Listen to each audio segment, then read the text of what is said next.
Well, Eric, Marine veteran Daniel Penny's subway chokehold trial in New York City is on break this week. It will resume December 2nd after Thanksgiving. Now, on Friday, the defense rested without Penny taking the stand, and a forensic pathologist called the defense contradicted the city's medical examiner, telling the court he does not believe a chokehold caused the death of Jordan Neely. Let's bring in Dr. Michael Baden, forensic pathologist and Fox News contributor. Dr. Baden, good to have you. So that forensic pathology for Daniel Penny's lawyers also argued that Jordan Neely died from the combined effects of synthetic marijuana, schizophrenia, and his struggle and restraint, and a sickle cell trait that can lead to fatal complications during exertion. Does this forensic assessment make sense to you? No, it doesn't, Arthel. This forensic pathologist who testified clear and apparently very impressive, but absolutely wrong when it came to the sickle cell trait.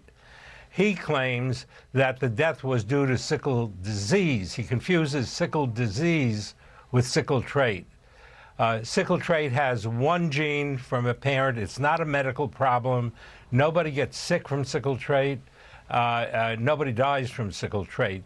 Thousands of people in the military have had sickle trait, and there's no increase in illness, no increase in death of anyone with sickle trait in the military. And it's just, he confused to the jury, he may be confused, the difference between sickle trait and sickle disease, and blamed the death on the red blood cells sickling.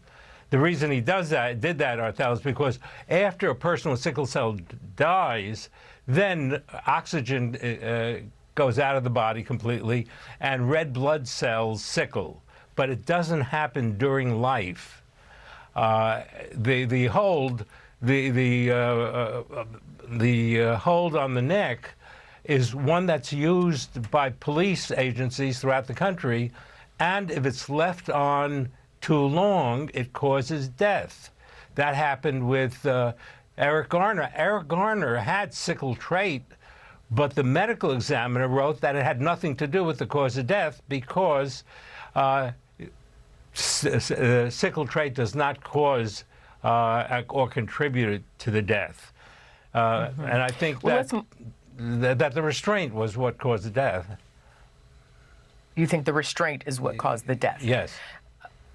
Let me move on then to Dr. Cynthia Harris. She's the city medical examiner, as you know, and she's on the prosecutor side, right, who performed Neely's autopsy. And she said earlier in the trial that it was, quote, profoundly improbable that Neely's death was due to synthetic marijuana use and sickle cell condition, which is related but not equivalent to sickle cell disease, which is what you just said. So I take it that that particular forensic assessment makes sense to you. I think Dr. Harris's assessment was absolutely on target. K2, stronger version of marijuana, rarely causes death. It can, but it rarely does. And it doesn't cause sudden death. Sickle cell disease also.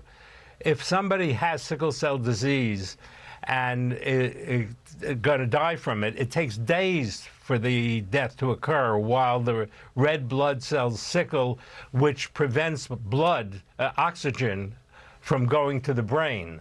So when the sickling causes death by preventing oxygen from going to the brain, and that takes days to develop. A chokehold, as used here, which is compression on both sides of the neck, prevents blood, which contains the oxygen and red cells, from getting to the brain, and causes a very quick death, as happened here, if it's left on too long. So that's a very detailed explanation, wondering if the jury is going to understand or have someone convey all of that in layman's terms that they can break down and understand.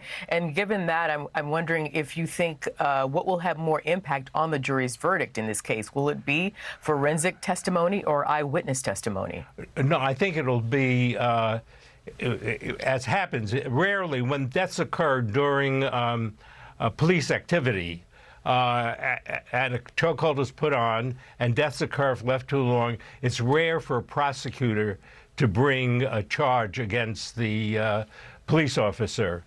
I think what will happen here is whether he should have done what he did, given the fact that there are so many mentally ill people that are in subways and acting peculiar, and is it fair or proper to cause the death of that person? That, I think, would be whether it certainly was not intentional. It was not an intentional death, but the jury will rely on, if they understand the difference, that the death occurred, and whether or not the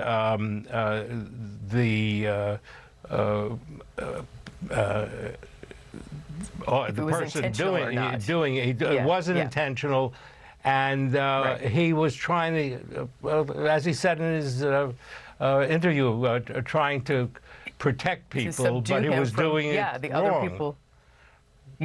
Yeah, understood what you said, sir. Finally, Dr. Baden, just not to undermine your colleagues, of course, just wondering, though, if you find any holes in the autopsy exam itself. No, I thought the autopsy was well done. I read the autopsy report, the toxicology, and I didn't find any holes in it. It was a good autopsy. And I think the results were reasonable. And the good autopsy, and the results were reasonable. Yes, Arthel. Okay. Well, we always love having you on to break down these complicated issues and make people like myself and the viewers understand what's happening here. Dr. Michael Baden, thank you very much. Thank you, Arthel. Take care. Thank you, Arthel.